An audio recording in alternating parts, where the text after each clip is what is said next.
Assalamualaikum warahmatullahi wabarakatuh. Selamat pagi, siang maupun sore teman-teman semua. Perkenalkan saya Adinda Lisa Hermanti. Pada kesempatan kali ini saya akan menyampaikan materi dari tata cahaya dan akustik, di mana materi awal yang akan dibahas yaitu mengenai pencahayaan alami. Mohon izin untuk share screen. Apakah sudah terlihat? Baik. Eh, Sebentar, mohon izin.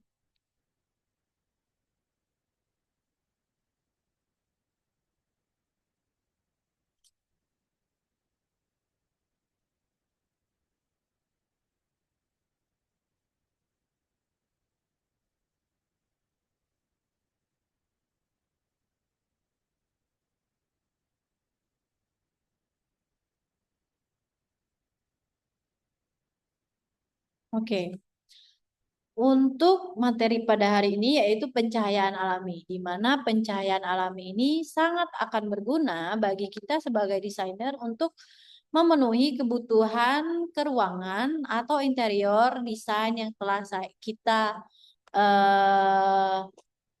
buat.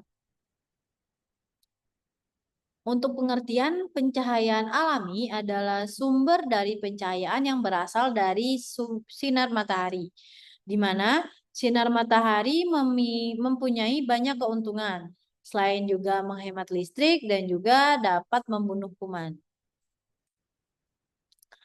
Penerangan alami adalah penerangan yang menggunakan sinar matahari di waktu pagi dan juga siang hari. Selanjutnya, penerangan dibutuhkan untuk memenuhi atau membantu aktivitas manusia sehari-hari dan juga mengenali lingkungan sekitar. Penerangan alami juga lebih dari sekedar pemasangan beberapa skylight. Penerangan alami merupakan sistem kontrol atau untuk pengendalian matahari yang masuk ke dalam ruangan melalui jendela dan juga optimalisasi sistem jendela dapat meningkatkan distribusi penerangan alami pada bangunan untuk mengurangi beban electric lighting atau penerangan buatan. Penerangan alami juga yang optimal akibat dari penerangan alami yang tidak terkontrol menimbulkan silau dan juga ketidaknyamanan secara visual yang menjadi masalah di iklim tropis. Selanjutnya yaitu penerangan alami mempertimbangkan beban panas, kesilauan, variasi dari ketersediaan cahaya, dan juga penetrasi cahaya dalam bangunan. Nah, jadi sebenarnya sumber cahaya alami itu ada banyak. Misalnya yang pertama yaitu yang telah disebutkan tadi yaitu sunlight di mana cahaya matahari langsung dan tingkat cahayanya tinggi. Yang kedua yaitu daylight di mana cahaya matahari yang sudah tersebar di langit dan juga tingkat cahayanya lebih rendah. Yang ketiga yaitu reflected light di mana cahaya matahari yang sudah dipantulkan. Itu juga sumber dari pencahayaan alam. Sifatnya seperti apa? Jadi karena dia bersumber dari matahari, itu intensitas atau jumlahnya tidak menentu, tergantung pada iklim, musim dan juga cahaya. Pada saat musim kemarau akan lebih banyak intensitasnya dibandingkan dengan musim hujan. Begitu juga jika cuacanya misalnya di negara empat musim akan berbeda dengan intensitas pencahayaan alami yang kita dapatkan sebagai penduduk negara tropis. Tujuan dari pencahayaan ini yaitu menghasilkan cahaya yang berkualitas dan juga efisien. Yang kedua yaitu meminimalkan silau yang berlebih dengan rasio tingkat terangnya. Jadi tujuan penerangan alami menurut Lanchard pada 2015 yaitu dapat dijelaskan menjadi dua tujuan, baik secara kuantitatif maupun kualitatif. Tujuan kuantitatifnya yaitu mendapatkan cahaya yang cukup agar mendukung performa visual sehingga mengurangi penggunaan penerangan alami atau artificial light. Sedangkan tujuan kualitatifnya yaitu mengurangi kesilauan atau glare. Yang kedua yaitu meminimalkan terjadinya refleksi terselubung atau filling reflection Yang ketiga yaitu menghindari rasio kecerlang atau kesilauan dan mendistribusinya cahaya secara merata. Faktor-faktor yang dapat mempengaruhi dari pencahayaan alami agar kita mendapatkan keuntungan. Pertama yaitu variasi intensitas cahaya matahari. Yang kedua, distribusi dari terangnya cahaya. Yang ketiga, efek dari lokasi atau pemantulan cahaya. Dan yang keempat yaitu letak geografis dan juga kegunaan bangunan atau gedung. Pencahayaan alami dapat dikatakan baik apabila memenuhi syarat seperti berikut. Pada siang hari di antara pukul 8 dan juga 16, cuaca sekitar dalam kondisi baik dan terdapat cukup banyak cahaya. Sedangkan distribusi cahaya dalam ruangan tersebut merata dan tidak menimbulkan kontras yang terlalu mengganggu. Nah, terang alami atau pencahayaan alami itu berasal dari matahari yang terang secara langsung atau secara tidak langsung. Kalau terang secara langsung itu dari matahari secara luas kepada bidang kerja, misalnya dari matahari itu ke lapangan. Bisa jadi juga pantulan pada benda-benda sekitar.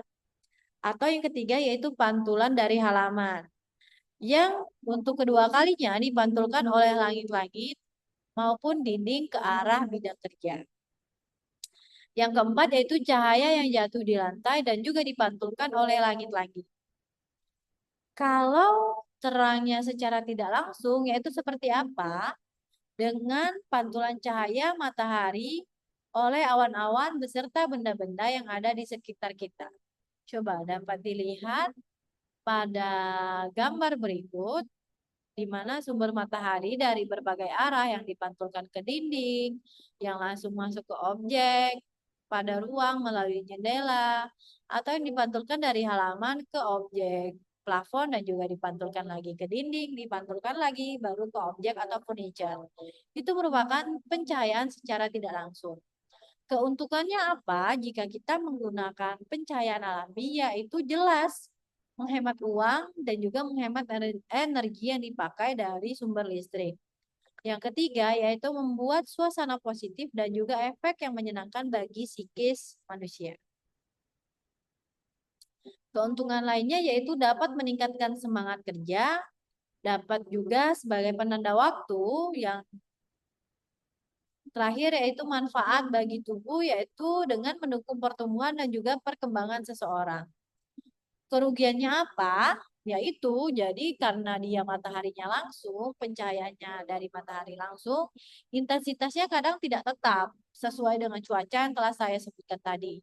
Yang kedua, pada bangunan berlantai banyak dan juga berdana rumit, sulit untuk memanfaatkan cahaya alami. Perlu trik-trik khusus yang diterapkan untuk dapat memenuhi kebutuhan pencahayaan alami pada bangunan-bangunan yang berlantai banyak ataupun yang berdana rumit.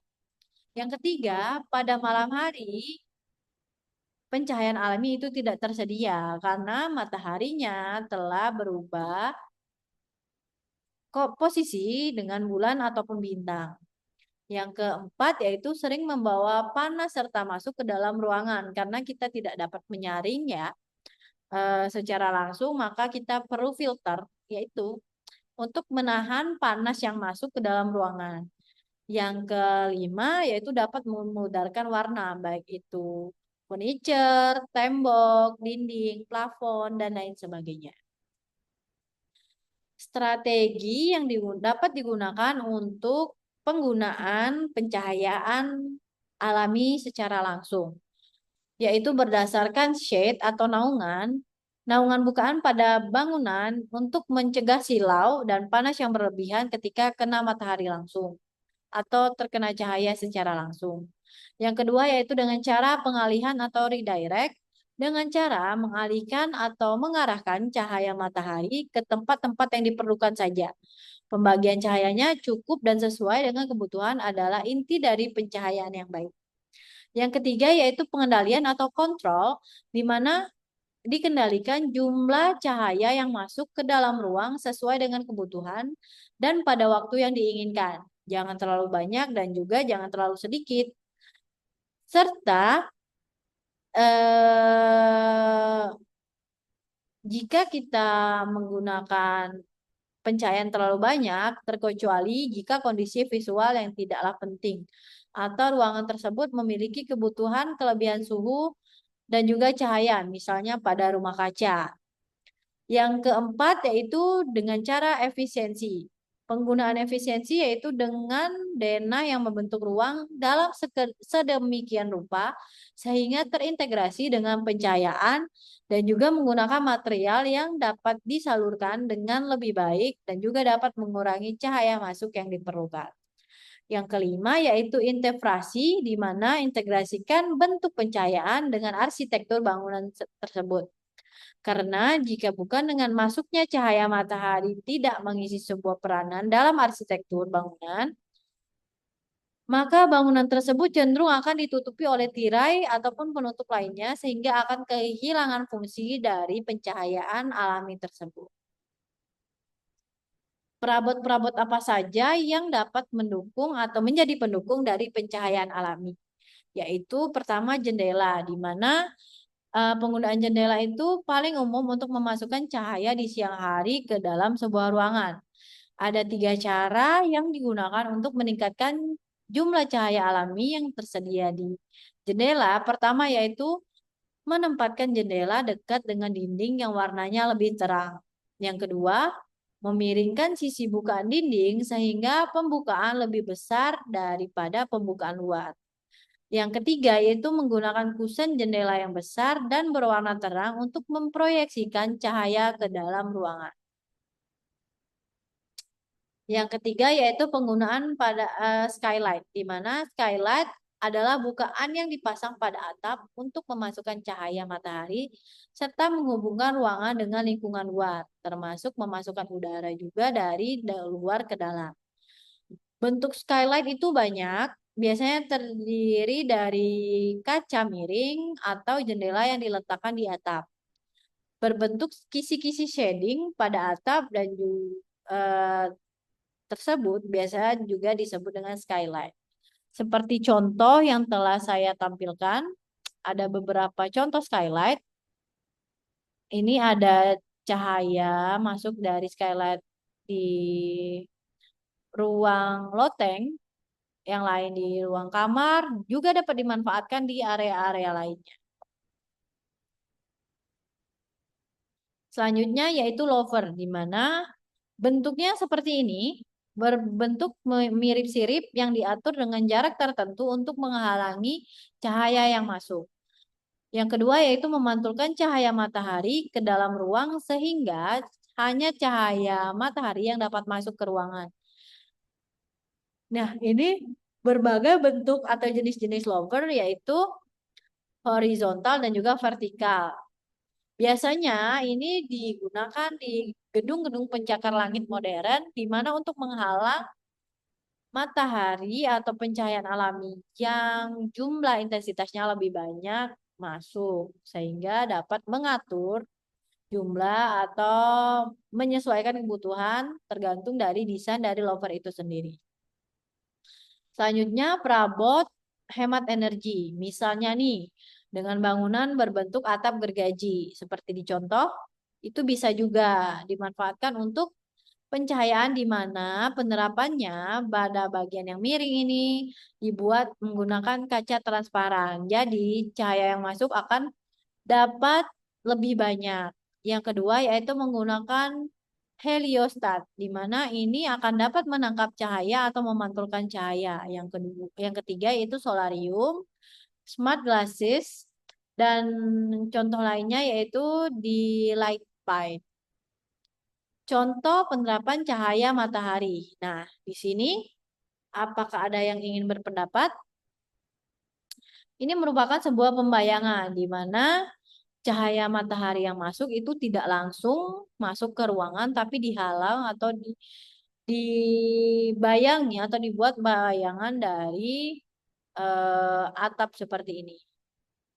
Jadi masuknya tipis-tipis seperti itu. Contoh lainnya sama, kurang lebih sama dihalau oleh sebuah kanopi bisa jadi di beberapa area sehingga pencahayaan yang masuk itu tidak langsung atau tidak tajam ke ruang gedungnya.